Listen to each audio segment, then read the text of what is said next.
My Life and Ethiopia's Progress, the Autobiography of Emperor Haile Selassie I, about the honor of invitations extended to us to visit Europe. Ethiopia is a realm which has lived steadfast in her independence for more than 3 millennia. But in the early 16th century, Ahmad Gran emerged from the east of Ethiopia, from Zila, penetrated into central Ethiopia, and fought with Emperor Lebna Tengel. The latter struggled, retreating towards northern Ethiopia, while Gran set fire to all the palaces and churches. Apart from a few books which had remained hidden in the caves and islands, he burned the majority of works of history and culture. Nevertheless, if anyone seeks to know Ethiopia's antiquity, there exist many books which discuss Ethiopian history written in Greek, Latin, Portuguese, and Arabic. And by reading these, he will be able to inform himself of her great age. It is a fact that many people had come to Ethiopia before the birth of our Lord from Jerusalem, Greece, Arabia, and Egypt. After the birth of our Lord, foreigners from the 15th century to 18th century, visited by some foreigners to Ethiopia, were fairly continuous. It is only in this 19th century that the Italians have begun to cast their eyes upon Ethiopia. There are many who went abroad on the part of Ethiopian clergy. On the part of the government, however, my father, His Highness Ras Makonnen, had gone to Italy in 1881, which is 1888 in Gregorian calendar, and to England during the reign of His Majesty King Edward VII in 1894, which is 1902. In the same year, he had visited France en route. Other leaders had gone on missions to Germany, Russia, France, and Turkey. Since for this reason, Ethiopia had become known throughout Europe, and since Emperor Menelik had concluded treaties of friendship and commerce with various governments, the countries mentioned above had begun to establish consulates and legations at Addis Ababa on account of many foreign traders and travelers arriving in Ethiopia. Later, in 1909, which is 1916, when Queen Zaudi II sat on the throne, she being without son and heir, I was chosen by the will of God and by the wish of the people as Crown Prince and Regent Plenipotentiary of the Ethiopian realm. And consequently, I gave full expression to the desire that the friendship with European governments, begun in Emperor Menelik's time, be progressively widened and strengthened to the utmost. Because the European governments had heard from their envoys at Addis Ababa and had become convinced of the fact that this my desire was real and true, they extended to us the honor of an invitation to come to their respective countries to see the prosperity of their countries, the good fortune and riches of their people, the beauty of their cities, and the wisdom and knowledge of their scholars. The first invitation was from the President of the French Council of Ministers, M. Poincaré. This was followed by invitations from the King of the Belgians, His Majesty Albert, from the Italian King, His Majesty Victor Emmanuel, from the King of England and Emperor of India, His Majesty George V, from the King of Egypt, His Majesty Fuad I, from the President of the Greek Republic, Admiral Kondoriotis, and from the Duchess Charlotte of Luxembourg. As we have shown above, some nobles had gone to Europe on various missions. Yet it was not customary for the Crown Prince and Regent Plenipotentiary of the realm to go abroad. And therefore, this distinguished invitation which the European governments had extended to us was a strange thing for all the princes and nobles and the army, and they had thus great difficulty over this matter. When we heard this, we gave instructions to have the princes and nobles convened in a great assembly, and in the end, they all accepted the matter with pleasure, because we had convinced them that by our planning to go on extending our friendship with the governments of Europe, we were causing people to meet in trade and work and getting to know each other as a sign of friendship. That for this main purpose, kings and princes were being brought closer together in mutual direct discussions and this would induce them to come and visit our country. After the question of our journey had come before the assembly and had been decided, we gave orders that everything necessary for our travel be prepared. We gave instructions that, while our war minister, Fitarari Habta Georgis, carried the principal responsibility for the affairs of the government, each minister was to be responsible for the work of his department, and that all of them should report to Her Majesty, Queen Zauditu, on everything they had done. I had hope and conviction that my journey to Europe would give me three benefits. One, to see with my own eyes European civilization and the beauty of the cities of Paris, London, Rome, Brussels, Athens, and Cairo, about which I had read in my books, first at school and later on in office. Two, when returning to my country after my visit to Europe, I thought it would be possible to initiate some aspect of civilization I had observed with my own eyes, although it would be impossible to carry this out all at once and in full. Three, to find a seaport. Prior to our journey, we had received some encouragement from France and Italy as regards access to the sea. Afterwards, on Thursday, the 8th of Miyazia, 1916, which is the 16th of April, 1924, in the Gregorian calendar, we set out from Addis Ababa and went down to Djibouti. Here are the names of the princes and royals to whom it had been granted to accompany us.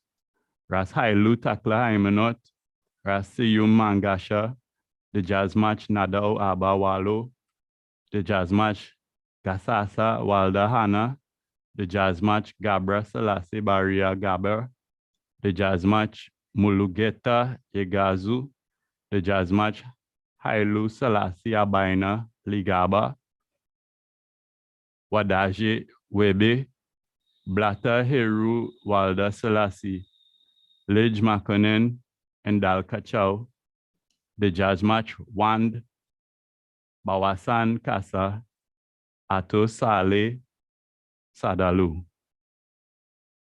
When we reached Djibouti, the governor, M. Julian, received us with honor. And after that, on the 12th of Miyazia, which is the 20th of April, we embarked on the Messageries Maritime Company's boat, Portos, and traveled to the Suez Canal.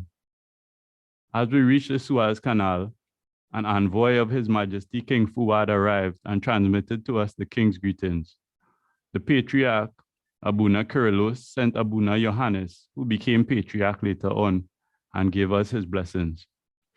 When we reached Kantara, we traveled to Jerusalem on a special train which His Majesty King Fuad had arranged for us. At Jerusalem, the British High Commissioner, Sir Herbert Samuel, and the bishops of the various churches came to the railway station and did us the honor of welcoming us. As by the chance of good fortune, the festival of the resurrection was approaching. We thank God for granting us to see the light of the Easter festival. Afterwards, we toured Jerusalem and its districts. We visited and kissed all the holy places, including Bethlehem, where our Lord was born, Nazareth, where he grew up, the Jordan in which he was baptized, Cana of Galilee, where he did miracles, the Sea of Tiberias, where he taught, and the neighboring Capernaum, Bethsaida, Magdala, as well as Hebron, where Abraham, Isaac, and Jacob are buried. Although a beginning had been made in discussing the affairs of our sanctuary at Jerusalem with our Coptic fathers in the faith, the matter had remained unresolved, and therefore we informed the Coptic Archbishop at Jerusalem, Abuna Timotheos, in writing that he should persist pondering on our proposals, for we had suggested that we should conclude the matter after friendly discussion upon our return from Europe. He wrote to us the following reply. I have already made it known your intentions to the Coptic community. Afterwards, as we had heard that the Greeks possessed an area of many chambers in Golgotha, we requested the Greek Orthodox Patriarch in Jerusalem, Abuna Demianios, through the intermediacy of Dr. Zervos, the Greek Consul General at Addis Ababa, that he should give one room to the Ethiopian monks as a patrimony for the celebration of Holy Mass. When he replied that they would give one room as patrimony in the monastery of Abraham, we said that we on our part would assign a benefice to the Greek monastery in Ethiopia. After reaching agreement and accord on the proposal, we signed the following written convention. The Ethiopian Crown Prince and Regent Plenipotentiary Tafari Makonnen on one hand, in the name of the Ethiopian people, and Patriarch Demianos of Jerusalem on the other, in the name of the Greek Orthodox community, have agreed and contracted as follows.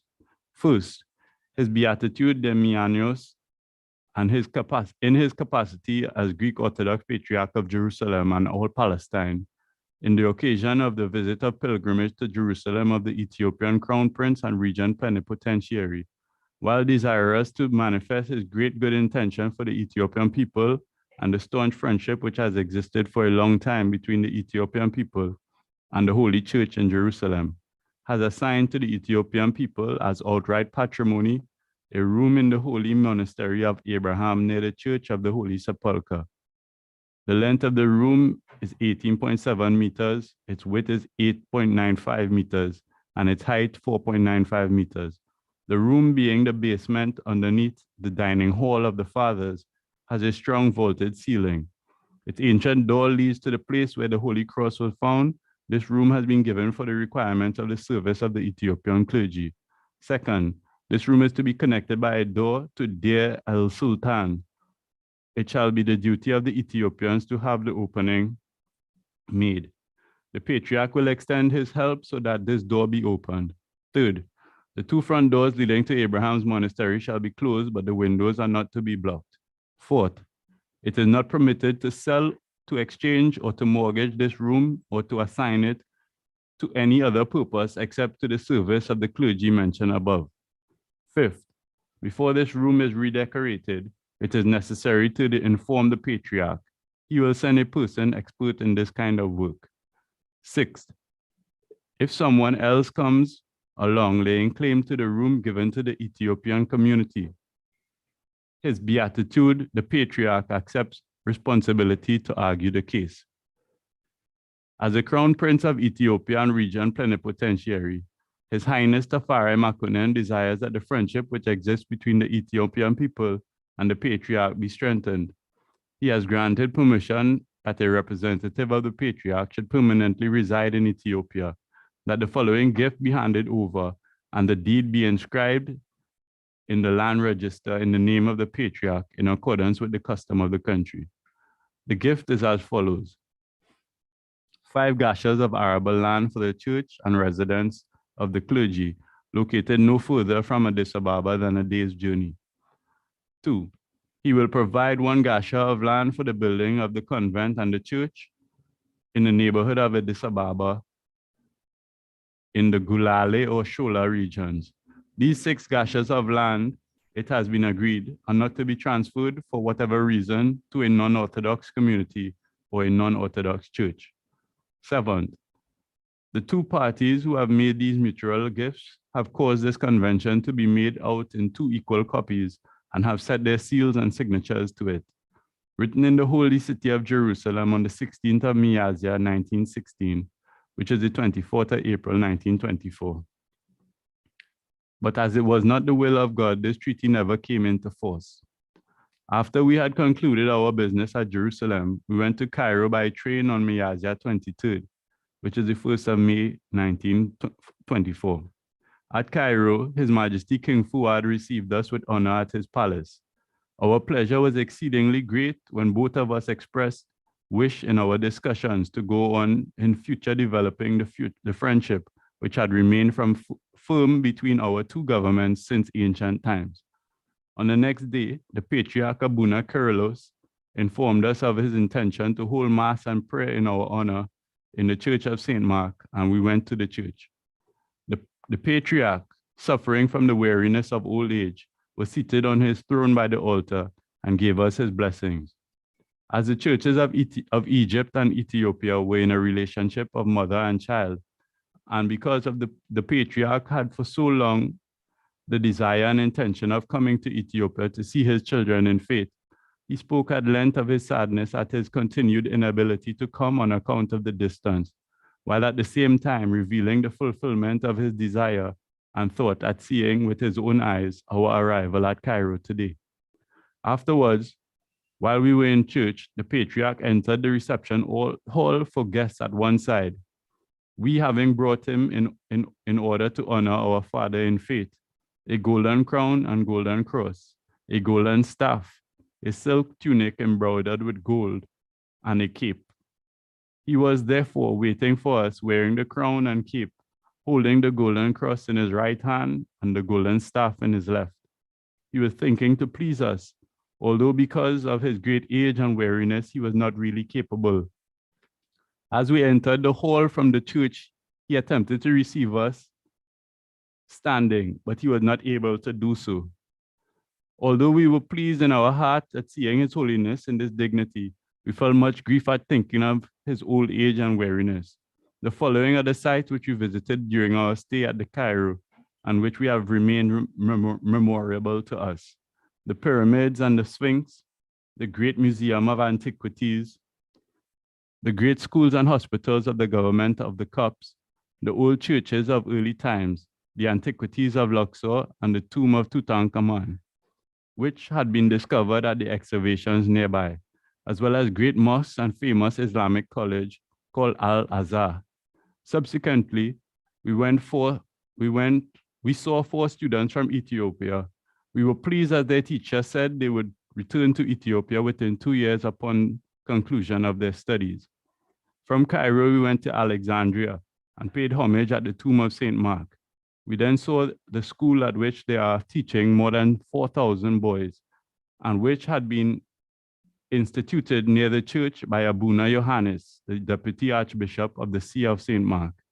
After this, we visited Victoria College, which had been built at a place called Ramleh, near Alexandria, and where some boys from Ethiopia were studying. The headmaster of the school, Mr. Reed, was like a father, particularly to the boys from Ethiopia, and we had heard of his gentle treatment and of his teaching. And among the boys there, we met Sirach Heru. Our heart was touched with joy when we saw them face to face. The son of Ras Mulugeta Hazrata and a boy called Gabra Maden Awaka had come with us in order to study at this school, and we handed them over into the headmaster's care and trust.